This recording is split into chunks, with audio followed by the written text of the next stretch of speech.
순례자의 노래 함께 찬양하니까 존 버년의 철로 역정이 떠올랐습니다. 우리 삶이 정말 순례하는 그 삶이죠. 그 고백을 또 특별히 우리 이권사님, 신장로님의 그 고백으로 들으니까 더욱더 절절하게 느껴집니다. 하나님 품으로 돌아가는 우리의 삶이 분명히 늘 지켜주시는 그 하나님의 은혜 속에 있음을 고백합니다. 오늘 그 은혜 안에 제대로 돌아가는 귀한 우리의 예배 될 수 있기를 간절히 축복합니다. 회복하다 시즌2 돌아오다 9월의 주제였습니다. 우리는 계속해서 10월에도 이 주제를 함께 가지고 갑니다. 셋째 주일, 우리 추수감사 주일로 지키는 그때까지 이 돌아오다라는 주제를 이어갈 것입니다. 좀 더 특별하게 이 돌아오다를 묵상할 것이기에 이 시즌을 또 돌아오다 시즌2라고 그렇게 명명해도 손색은 없겠습니다. 교회 앞에는 기다림이라는 시어를 부착했습니다. 시어는 확실히 다의성을 갖고 있지요. 보는 사람들마다 그 감성이 어떤 감정이냐에 따라서 다르게 읽혀질 수 있는 것이 바로 시어의 능력이자 효과입니다. 이 기다림이 의미하는 첫 번째는 바로 하나님의 기다림입니다. 세상을 사랑하셔서 그 독생자 예수를 보내신, 그래서 모두 다 구원받기를 원하시는 그 하나님의 기다림, 그 기다림을 우리가 함께 묵상해 보는 것입니다. 그리고 둘째는 바로 우리의 기다림입니다. 형제 자매들, 다시 보고 싶은 그 형제 자매들의 돌아옴, 그것을 기다리는 것. 또 아직 보지는 못했지만 이제 계속 보았으면 하는 새로운 영적 식구들의 그 돌아옴을 기다리고 있습니다. 또 우리 삶의 문제, 해결되어야 하는 그 문제, 회복되어져야 하는 그 회복을 우리는 기다리고 있습니다. 또 마지막으로 지역사회 구성원들에게 문제 제기를 하는 그런 효과도 있습니다. 당신은 무엇을 기다리고 계십니까? 그 인생 속에서 진정 기다리고 있는 것은 무엇입니까? 그런 질문이 될 수 있다는 겁니다. 그리고 그런 질문을 던지면서 믿는 우리는, 그리스도의 복음 안에 있는 우리는 그냥 마냥 기다리는 것이 아니라 기대하고 기도할 때 경험하게 되는 그 기적을 소망하면서 기다립니다. 그런 메시지를 던지는 그런 현수막이라고 할 수 있습니다. 그런 믿음 안에서 그렇게 영향력 끼치면서 우리의 삶을 살아가고 귀한 사람들에게 그 삶을 나누는 우리의 삶이 되기를 원합니다. 대신방을 진행하면서 그간 우리가 사용했던 교패가 많이 낡았다는, 손상됐다는 이야기를 듣고 이 교패를 새로 제작해서 신방하는 집마다 제가 직접 이렇게 붙여드리고 있습니다. 여기에 우리 전도사님들이 굉장히 수고하셔서 탄생한 그야말로 작품이 포함되어 있습니다. 바로 새 영광의 초성 시옷 이응 기역을 딴 타이포그라피라고 하죠. 네, 시옷 이응 기역을 따서 만든 작품입니다. 이것이 의미하는 형상은 사람 발을 담고 있는 그런 사람 모습일 수도 있고요.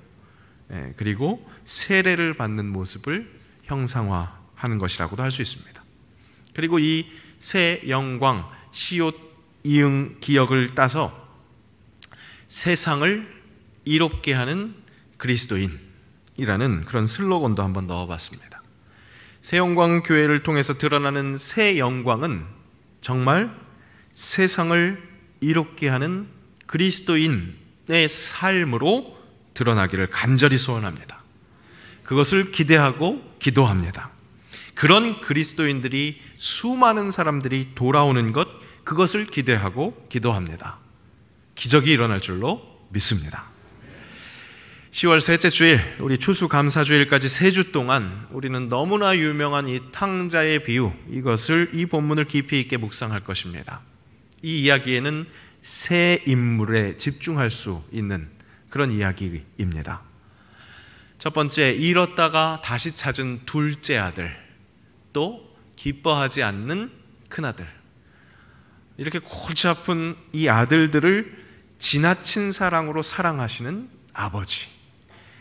이들을 한 주씩 돌아보면서 우리 함께 돌아옴, 그것을 사모할 것입니다. 무엇보다 그 크신 하나님, 아버지 하나님의 사랑, 그 사랑으로 돌아옴을 간절히 소망하면서 그 돌아옴의 물결이 정말 큰 물결로 일어날 수 있기를 간절히 기도합시다. 아브라함이 100세 때, 사라가 90세 때 귀한 아들 이삭을 얻습니다. 그야말로 금지오겹일 수밖에 없습니다. 그런데 하루는 몸종 하갈에서 난 그 이스마엘, 그 좀 큰 아들이겠죠? 이미 조금 많이 컸겠죠. 이 아들이 주인집 아들 이 이삭을 놀리는 광경이 목격이 됩니다. 안주인 사라가 보고 심기가 불편해졌습니다. 그래서 가장인 아브라함에게 저 몸종 하갈과 그 아들 이스마엘 내쫓으라고 그렇게 이야기합니다. 하지만 아버지 아브라함은 그 이스마엘도 자신의 씨이기 때문에 매우 근심했다고 성경은 그렇게 쓰고 있습니다. 하지만 하나님께서 내보내라고 그렇게 말씀하셨기에 그 말씀에 순종합니다. 하나님께서는 그 내쫓기는 모자도 지키시겠다고, 그 아들을 통해서도 또 한 민족을 이루게 하시겠다고 그렇게 약속하십니다. 이 안주인의 치맛바람으로 인해서 처참한 피해자가 양산될 뻔한 그 사건을 하나님의 세심한 사랑으로 하나님께서 약속하신 그 적통도 지키시면서, 그러고 속절없는 피해자도 생기지 않도록 구제하는 그런 사건이 된 것입니다. 여기서 알 수 있는 것은 역시 한량없는 세심한 우리 하나님의 사랑, 그것입니다. 근데 그것뿐만 아니라 또 알 수 있는 것, 확실히 주인집 아들이 권세가 있다. 주인집 아들이 확실히 뭐가 다르다. 확실히 특별하다. 이 주인집 아들의 특별함은 다른 것이 아닙니다. 하나님께서 선택하신 그 믿음의 아비, 열국의 아비 아브라함, 그 아버지의 아들이었기에, 그 아버지 옆에 있었기에, 그 곁에서 연결되어 있었기에 그 아들이 누리는 영광과 권세를 누리고 있었던 겁니다. 우리는 하나님을 아버지라고 부릅니다. 사도신경의 첫머리에 고백되는 우리의 신앙 고백은 어떤 것입니까? 나는 전능하신 아버지 하나님, 천지의 창조주를 믿습니다. 이 세상의 그 전능하신 주님, 이 세상의 주인, 그 주인집 자녀, 그것이 우리의 정체성입니다. 어제는 광고 시간에 말씀드린 것처럼 피택자 교육을 한양도성의 동촌 순례하는 것으로 진행했습니다.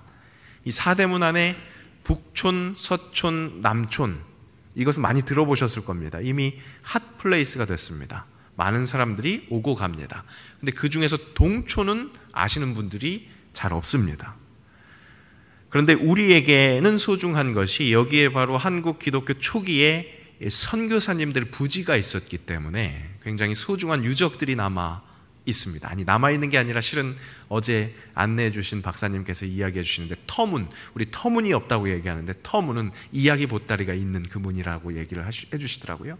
지금은 흔적이 하나도 남아있지 않지만 그 자리자리가 바로 기독교의 귀한 유적지이기 때문에 의미가 있는 곳이었고, 특별히 우리가 장로교인이라면 한국 장로교회에 또 중요한 요소들이 있었기 때문에 그 장로교인으로서의 정체성을 뚜렷하게 하는데 굉장히 의미가 있는 그런 순례였습니다.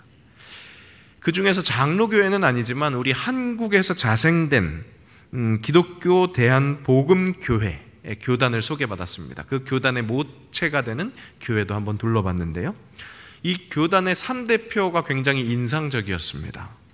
신앙은 복음적이요 생명적이어라. 우리가 갖고 있는 신앙은 정말 영혼을 살리는 그런 복음적 생명을 붙들고 있는 그런 것이 되어야 한다는 것이죠. 신학은 충분히 학문적이어라. 신학, 하나님을 알아가는 그 과정은 분명히 논리적이고 확실히 체계적이고 확실한 설득력이 있는 그런 학문적이어야 한다는 것입니다. 그리고 교회는 한국인 자신의 교회이어라. 한국 사람들이 모여있는 이 교회, 그렇다면 한국인의 특성으로, 한국인의 그 한국을 사랑하는 그 마음으로 그 교회가 함께 해야 한다는 것이죠. 이 가이드를 해주시는 박사님께서 우리 새영광교회도 바로 이런 교회가 되었으면 좋겠다, 그렇게 축복해 주셨습니다. 정체성, 이것이 참 중요합니다. 앞에서 말씀드린 세상을 이롭게 하는 그리스도인, 이런 정체성, 이것이 우리에게도 필요하고 이것이 우리에게 있어야 하고, 또 이 복음교회 그 교단이 갖고 있는 그 표가 드러나고 있는 그 정체성도 참 많이 탐납니다.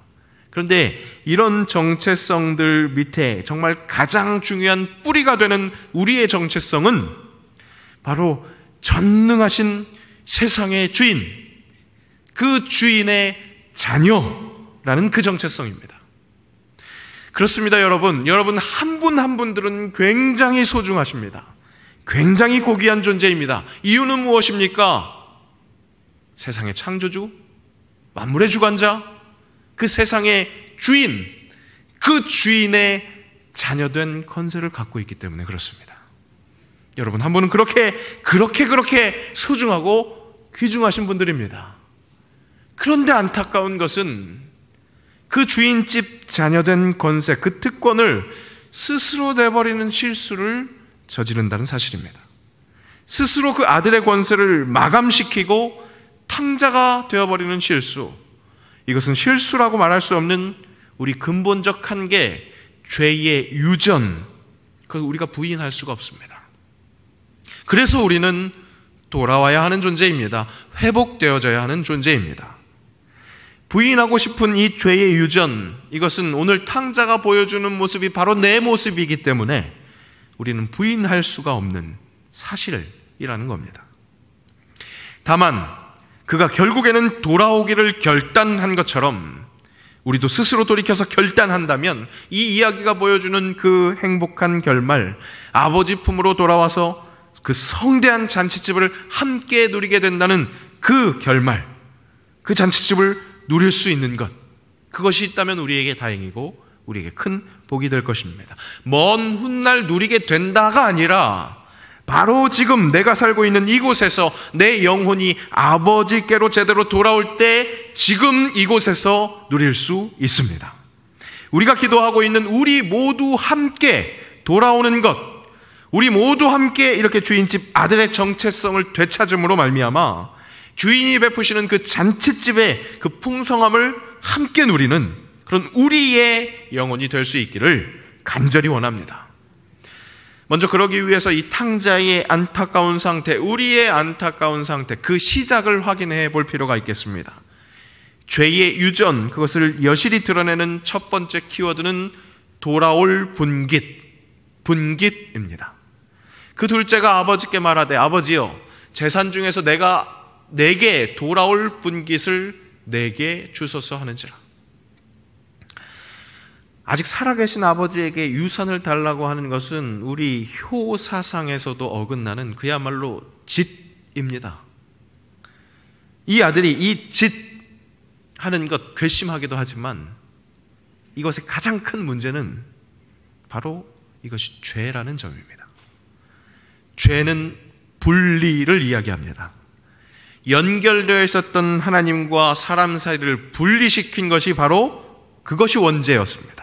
더 이상 아버지 곁에 있는 것이 아닌 그저 아버지로부터 주어지는 그 내 몫을 챙겨서 나가겠다는 것은 이제 더 이상 아버지와 연결되는 것을 거부하겠다는 의지입니다. 분깃은 아버지의 아들에게 허락되는 것인데 그것을 받아서 이제 나홀로 아버지와 상관없이 살겠다는 것, 뱀이 유혹한 것이 바로 그것이었습니다. 아버지와 붙어있지 않아도 돼. 너에게 주어진 것, 그것으로 내 마음대로 살면 돼. 선악의 기준도 내 것이야. 네가 내 삶의 주인이야. 죄의 유전에서 흘러나오는 그 사단의 유혹에 이 아들은 순복했습니다. 오늘 우리가 그러는 것처럼 말입니다. 이것은 내 것입니다. 이것만큼은 내 마음대로 할 수 있습니다. 이것은 내 판단으로 내가 결정해야지요. 그렇게 내 것을 주장하는 우리처럼 말입니다. 그렇게 아버지의 살림을 나누어서 자기의 주머니에 넣었습니다. 그렇게 분리를 선언했습니다. 그리고 며칠이 안 돼서 그 분리를 실천합니다.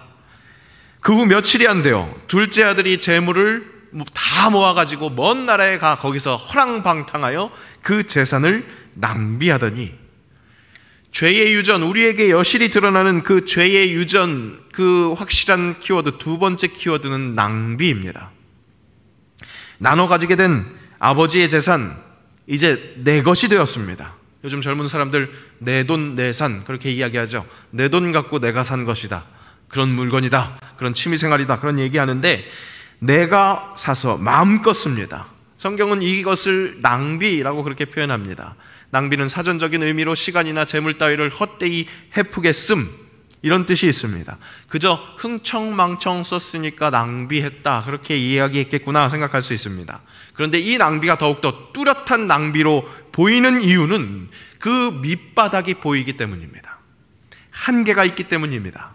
아버지 소유에서 내 분깃을 뗄 때 이제 내 마음대로 쓸 수 있는 그 재물이 내 손에 들려 있으니까 내가 가진 것이 많이 생겼다, 그렇게 생각했을 겁니다. 하지만 여러분, 마르지 않는 샘물에서 물을 받기는 했지만 저장하고 나서 그 급수로를 끊어버리면 아무리 많이 저장했다고 해도 한계가 생기는 겁니다. 제한이 생기는 겁니다. 한정된 자원 안에서 낭비는 확실히 도드라지게 되고 확실히 지양해야 하는 그런 행동입니다. 오늘 탕자의 낭비가 더욱더 확실한 낭비로 보이는 이유는 아버지와 끊어졌기 때문입니다. 맞습니다. 탕자의 낭비가 더욱더 위태롭게 여겨질 수밖에 없는 그것은 더 이상 공급이 없고 지출만 있는 것, 동떨어져 있는 섬이 된 그 죄된 상태가 가장 위태로운 겁니다. 오늘 비유 이야기에서는 탕자는 아버지의 재산을 탕진했다, 그렇게 이야기합니다. 한 번은 제가 청년들하고 큐티 나눔할 수 있는 기회가 있어서 오늘 이 본문을 함께 나눌 때 탕자가 진짜 낭비한 것은 또 무엇이 있겠는가, 그런 이야기들을 함께 나누었더니 청년들은 확실히 시간에 민감해서 그런지 시간을 낭비했다고 그런 이야기도 나오더라고요. 그렇습니다. 오늘 탕자가 낭비한 것은 그 아버지의 재산도 낭비했지만 한정되어 있는 시간, 우리에게 한정되게 허락되어 있는 그 시간도 낭비했습니다. 오늘도 우리의 삶에서도 죄된 상태에서 낭비되는 것이 무엇인지 돌아봐야 합니다. 시간이 아까운 것을 알아야 합니다. 세월을 아끼라, 때가 악하니라. 시간이 낭비되면 안 된다고 성경도 그렇게 이야기합니다. 그런데 탕자의 시간도 또 더 아까운 이유가 무엇입니까? 바로 영원이신 하나님과 떨어졌기에, 영원이신 하나님과 분리되어 있기에 이제 더 이상 영원이 아니라 제한되어 있는 그 시간의 낭비가 보이기 때문에 더욱더 안타깝습니다. 아깝습니다. 시간도 재물도 하나님과 분리되었기 때문에 낭비인 겁니다. 이 재물과 시간의 낭비, 모든 것을 통틀어서 표현할 수 있는 것, 그것은 무엇이겠습니까? 재물도 아깝고 시간도 아까운데 정말 가장 많이 낭비되고 있는 것은 다름 아니라 하나님 사랑입니다. 하나님 사랑, 아버지의 사랑입니다. 그것이 낭비되고 있습니다. 부모님 장례식 치러보신 분들은 아마 동감하실 겁니다.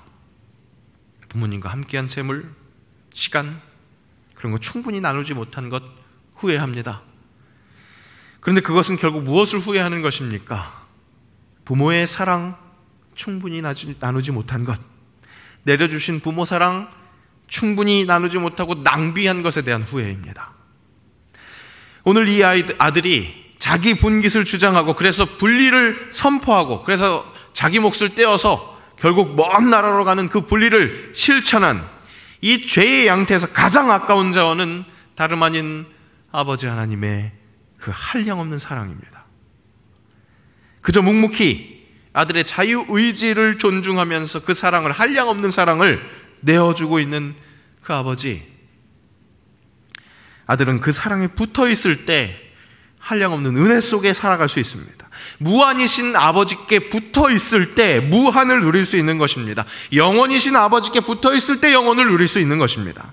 떨어지는 순간 유한, 한계가 생깁니다. 그러니까 모든 것이 아깝게 느껴지는 겁니다. 모든 것이 조마조마합니다. 모든 것이 낭비처럼 느껴집니다. 왜 그렇습니까? 한계가 있는 내가 내 삶의 주인이기에, 모든 것을 내가 책임져야 하기에, 언젠가든 모든 것이 똑 떨어질 것을 너무나 잘 알기에, 내가 느끼는 불안이 바로 거기에 있습니다. 죄로 분리된 상태, 회복되어야 할 상태이기에 영원이신 하나님께 붙어있지 않으므로 내 한계가 있는 나를 너무나 정확하게 보기 때문에 불안하고 떨릴 수밖에 없습니다. 죄된 상태입니다. 그런 한계를 극복하는 것이, 그렇게 죽을 수밖에 없는 우리가 영원히 사는 부활을 허락받는 것이, 다시 회복되는 것이, 다시 돌아가는 것이 가능하게 하시는 분이 우리 주 예수 그리스도이십니다.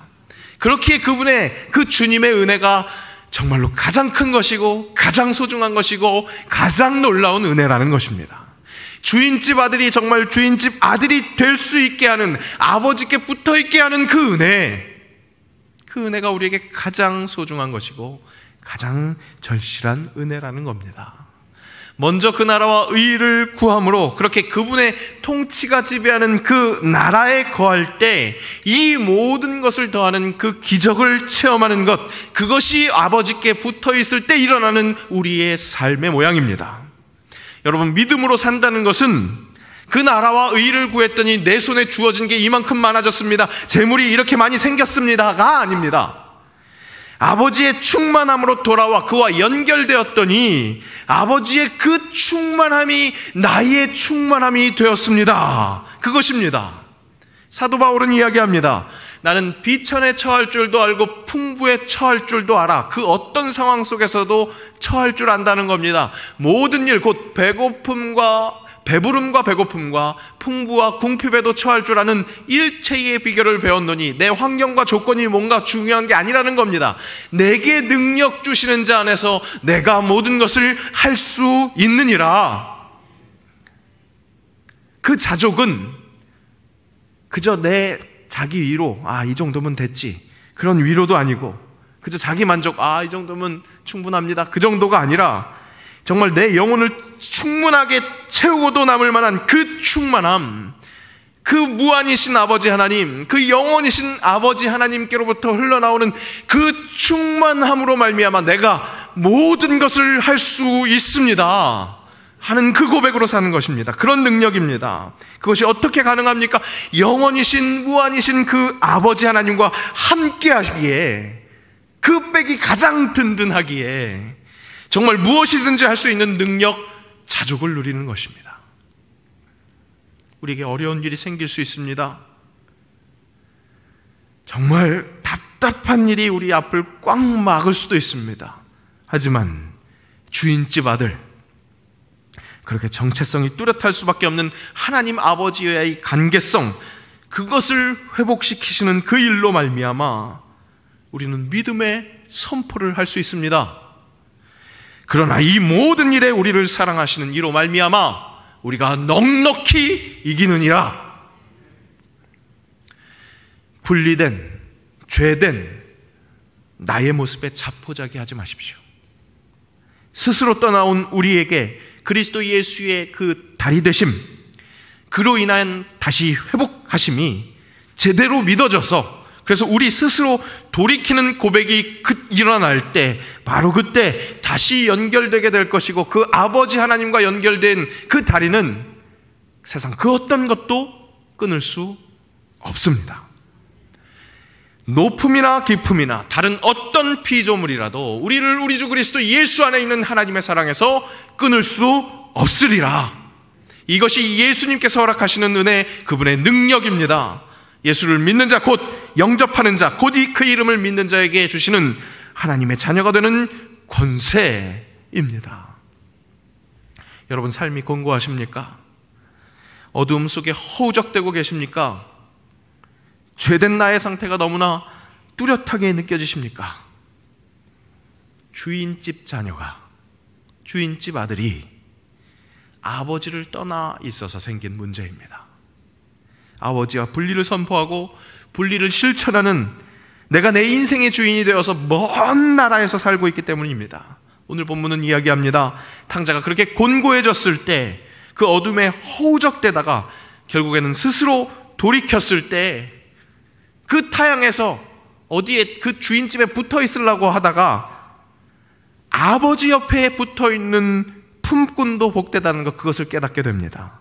죄를 고백하고, 즉 아버지와 떨어졌음을 고백하고, 아버지의 사랑을 낭비했음을 고백하고, 아버지께 돌아오는 것, 다시 붙는 것, 그것을 사모하는 아들 볼 수 있습니다. 결핍을 경험하고 땅 끝까지 파고든 그 추락, 그 충돌 속에서, 그 상처 속에서 결국 돌아섰습니다. 여러분, 돌아설 수 있다면 지금의 눌림, 그것은 오히려 축복의 시작이 될 수 있습니다. 오스왈드 챔버스는 이렇게 이야기합니다. 당신이 포도주가 되기를 원한다면 당신은 으깨져야 합니다. 하나님이 짓누르실 때 그 손길을 거절하지 마십시오. 우리가 진정 고귀한 포도주, 그것이 되어야 한다면 하나님께서 지금 으깨지는 그것은, 으깨주시는 것은 업그레이드의 시작입니다. 아니, 그 업그레이드는 우리의 원래의 모습, 주인집 아들의 모습으로 회복되는 바로 그 일일 것입니다. 세상 가장 존귀한, 세상 만물의 주관자, 그의 아들, 주인집 아들의 정체성으로 회복되는 것 말입니다. 스스로 돌이키다, 이것이 중요합니다. 지금이 돌아설 때입니다. 우리가 돌아오기를 바라면서 열심히 기도하고 있는 우리 형제 자매의 돌아섬도 그들 스스로 돌아섬, 그것이 필요합니다. 그것을 잊지 말고 그 놀라운 돌아섬이 일어날 수 있도록 우리가 함께 기도하고 그들이 돌이킬 수 있도록 쓰임받아야 할 것입니다. 주인집 자녀의 정체성, 그 구겨지지 않는 그 건강한 정체성으로 돌아올 수 있도록. 여러분, 어떤 일을 감당하고 계십니까? 어떤 상관을 모시고 계십니까? 여러분들이 어떤 일을 하든지 여러분들의 정체성은 이 세상 주인의 자녀입니다. 주인집 아들은요, 그 품이 넓습니다.